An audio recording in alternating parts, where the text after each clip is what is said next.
When you expanded Medicaid in your home state, Ohio, bringing health insurance to an additional 700,000 low-income people, you defended that decision to conservatives by saying this. I'll remind our viewers.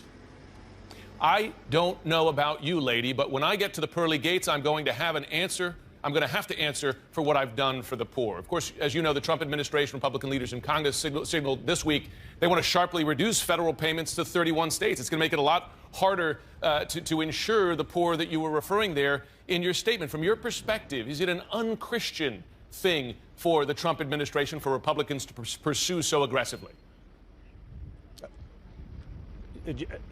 Jim, I'm not going to get into, religious discussion, but here's what I will tell you. There are 700,000 Ohioans who now get care who didn't have it before, a third of whom have either mental illness and need to be treated or drug addiction, which is a problem throughout the country.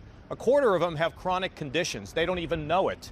And to turn our back on them makes no sense. Now, I believe there is an ability to reform, to repeal and replace Obamacare, which also includes a reform of Medicaid that will make the program more affordable, that will put us in a position of where we can continue to cover 20 million people and 700,000 in my state. And I'm not going to sit silent and just allow them to rip that out. In fact, I think the president and a number of other people, senators, said those who are covered will continue to be covered. And there's a way to do it with a reform agenda that I've been clear on, and I'll send it to you if you would like to see it. I understand, now I'm in Munich, but I understand that there was an initial effort by House Republicans to, for example, phase out Medicaid expansion, which means phasing out coverage. That is a very, very bad idea because we cannot turn our back on the most vulnerable. We can give them the coverage, reform the program, save some money, and make sure that we live in a country where people are going to say, at least somebody's looking out for me. It's not a giveaway program. It's one that addresses the basic needs of people in our country. And I happen to believe that's what Americans want. The conference there, a lot of world leaders, many others. What are they saying to you about President Trump? Well, the interesting thing, Jim, is what they're saying is we can hear from the vice president, we can hear from General Mattis, we can hear from General Kelly, but we're not sure about the president. And it is vital that the administration be on the same page. And there is question that in a time of crisis, where will America be? And I think it's just critically important that all the signals coming out of the administration are very solid and very consistent with the fact that we all stand together in the Western Alliance, that we stand strong for NATO. The president's people have all said it, but frankly, he needs to be heard in a more clear, in a more passionate way. Because despite all these people being here, I've been meeting with all these folks from all over the world. They say we're just not sure. So it is really critical that they speak with one voice on all these critical matters of national security and supporting our Western alliance, which has kept the peace since World War II. Sir, President Trump has said that this week that the press is the enemy of the American people. Do you agree? I've had some rather contentious times with the press, but no, the press, as far as I'm concerned, are a constituency that we deal with, and I don't have any issues with the press myself. And just to follow up, General Tony Thomas had said that the disarray at the White House was causing some consternation, particularly among those fighting the wars. Do you agree, and what effect is it having? You know, I've been talking to a fair number of military commanders around the world. I think General Thomas was probably taken a bit out of context because we all want to see everything moving smoothly. Welcome to democracy. It's at times wildly contentious. It's at times quite sporting, but the bottom line is this is the best form of government that we can come up with. So the military's job is to hold the line, and to hold the line, and to hold the line while our government sorts out the way ahead and our people speak.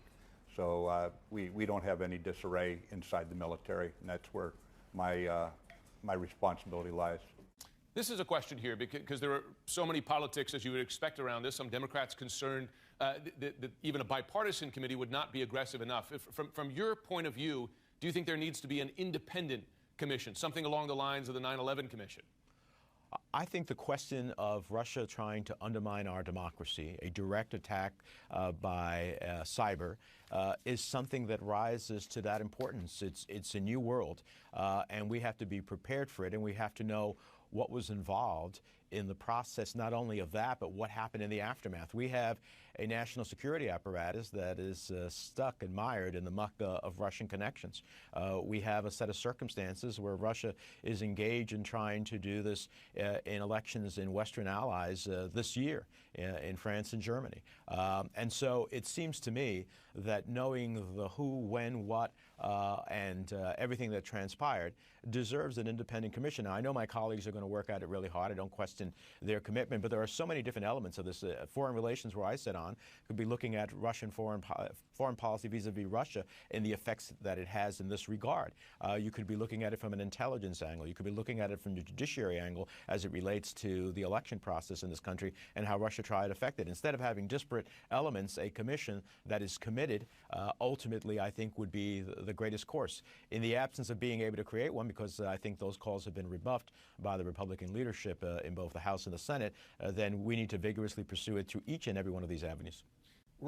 Ties to Russia ended the career of a national security advisor this week. As you know, in an interview last month with the FBI, General Flynn initially denied he had discussed U.S. sanctions against Russia with the country's ambassador before President Trump took office. Turns out that was not true.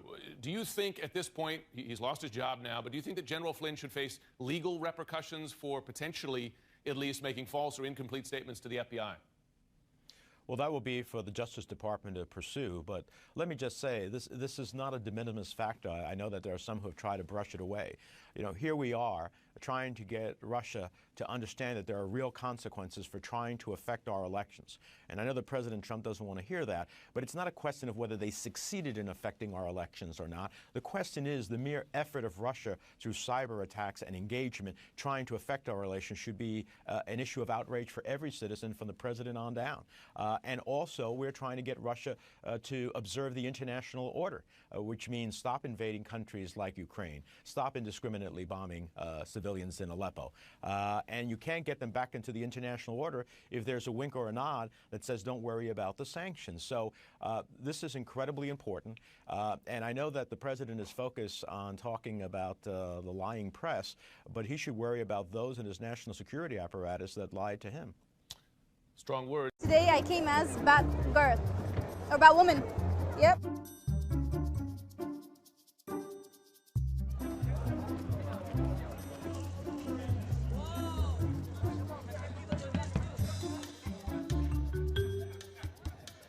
The minute I stepped in, I couldn't believe this is happening here. It is pretty unique because there was a culture that wasn't very known. It was pretty underground, and now they're getting a voice, and I'm happy for that.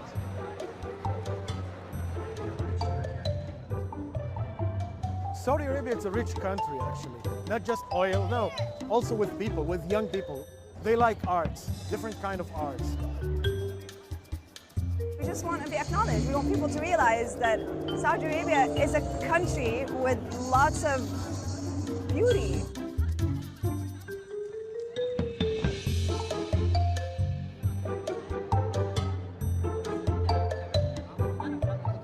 It's a big move for Saudi to have something like that.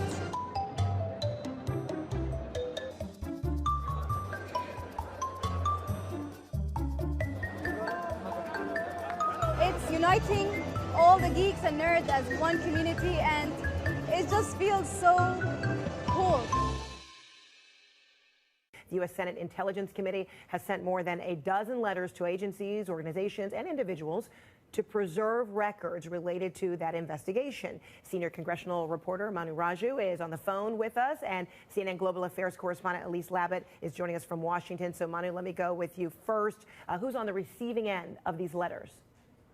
Well, it's the Trump administration broadly. The Intelligence Committee is not specifying exactly which individuals have received this letter. Of course, they operate in secrecy. They do these types of investigations in a classified setting behind closed doors. But what we do know, Fred, is that this is an expanding investigation into Russia's meddling in the elections, as well as contacts that may have occurred between people involved in the political campaigns and people close to the Russian government or part of the Russian government.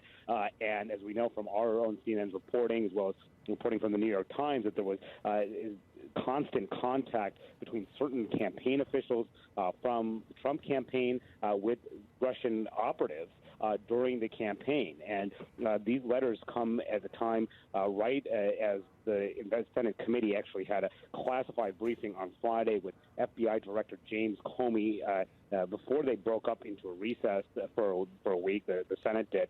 And the senators emerged from that closed-door meeting. They were extremely tight-lipped. They did not discuss anything that was going on other than the fact that this was a part of their broader look into Russia. Now, the Senate Intelligence Committee is just one of two committees in Congress that are doing this deep dive into what is happening in Russia, the other being the House Intelligence Committee. But that House Intelligence Committee has already devolved into a partisan sparring match between Democrats and Republicans over exactly the scope of that investigation. The Senate inquiry is still proceeding on a bipartisan track. Even Marco Rubio putting out a statement on Friday through Twitter saying that this is being done in a thorough bipartisan manner. So we'll see how this, if it does break down into partisan fighting. But for right now, this is the main committee in Congress digging deep, and what they want are records, and to make sure that nothing that the Trump administration or any federal agency has relating to Russia should be destroyed. They want to preserve these documents, review them, and they have the power to subpoena those as well as